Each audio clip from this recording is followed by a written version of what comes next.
What's up, Wolfpack? It is the most electric man in survival entertainment back in with another video.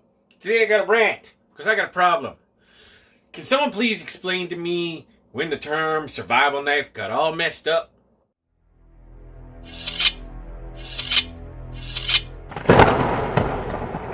Because I seem to remember survival knife used to mean that big old Bowie knife that Rambo had.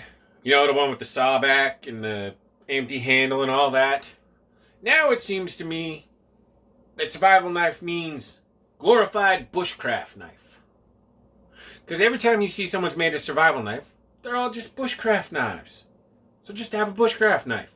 Now, what is a survival knife? Well, technically, a survival knife is whatever knife you have on you when you find yourself in a survival situation. Now, what do I think is the best survival knife on the market? This is a Swiss Army knife. It has a knife, a saw, 2 screwdrivers, an awl, a bottle opener, a can opener, and a Phillips head screwdriver. Why is this the best survival knife? Because it has a knife and a saw and a couple other things.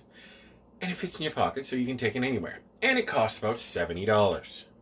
So you're not going to worry about hurting it or leaving it behind because it's too expensive.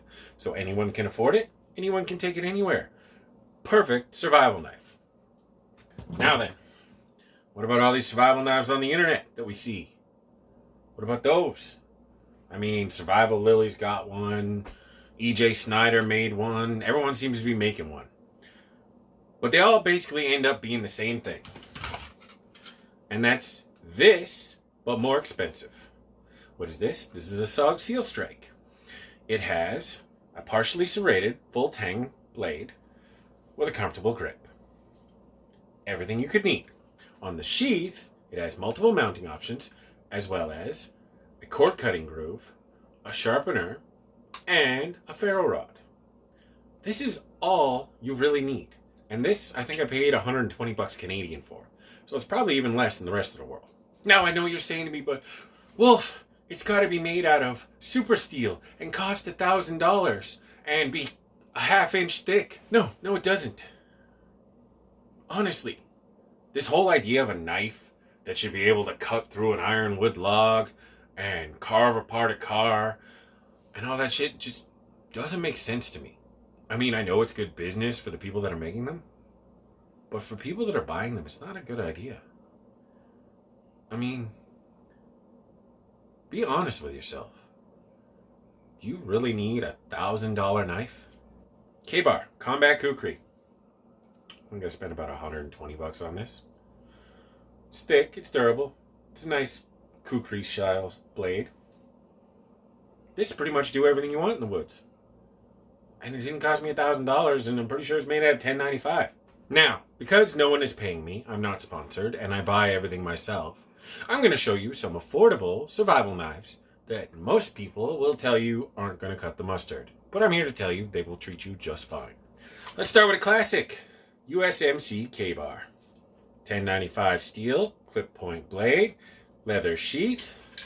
Has been in service since sometime in the early 20th century, depending on who you ask. It is not fancy. It is not a 1/4 inch thick. But it does the job. It does everything you need a knife to do. And it doesn't let you down. Next up, I've got 2 options. And this one is going to make me real popular. I have 2 Bear Grylls survival knives. That's right, I bought both. In fact, this one over here is one of the things that started my channel. That and the K-Bar Zombie Killer collection. So, am I telling you that something with Bear Grylls' name on it is a good survival knife? I am. Because you know what? Gerber still makes this one. Because it's basically just an LMF2, but a little less militarized. And I can't remember the steel it's made out of, and it's partially serrated. It's got your 2 spear mounting points and your hammerhead back.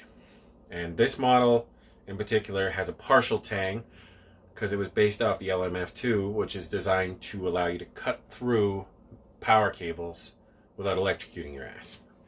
On the sheath, you have a ferro rod. And behind the sheath, you have a diamond plate sharpener. I think these are like 70, 80 bucks now for the non-Bear Grylls branded version. And like, you don't need much more than this. Now then, this is from one of the most popular videos on my channel. This is the Bear Grylls Ultimate Pro Survival Knife. And this is about as close as you can get to what everyone considers a survival knife these days. It has a straight edge drop point blade with a large finger choil. It's rather thick. I don't remember the exact measurement. It is full tang with a hammer bottom. The sheath has a sharpener on the back, a ferro rod attached. The only thing that sucked about it was, unless you have a really thin belt, that didn't work. But I've seen a lot of people wear them as neck knives. Now then, I've showed you a couple of production survival knives that I can promise you will work just fine. They don't cost $1,000. They usually run about $100. You can get them in a variety of blade styles. Serrated, non-serrated, kukri, drop point, clip point, whatever you're looking for.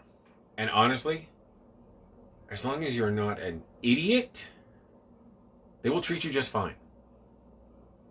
I mean, a lot of the stuff we see people do on review channels is just foolishness.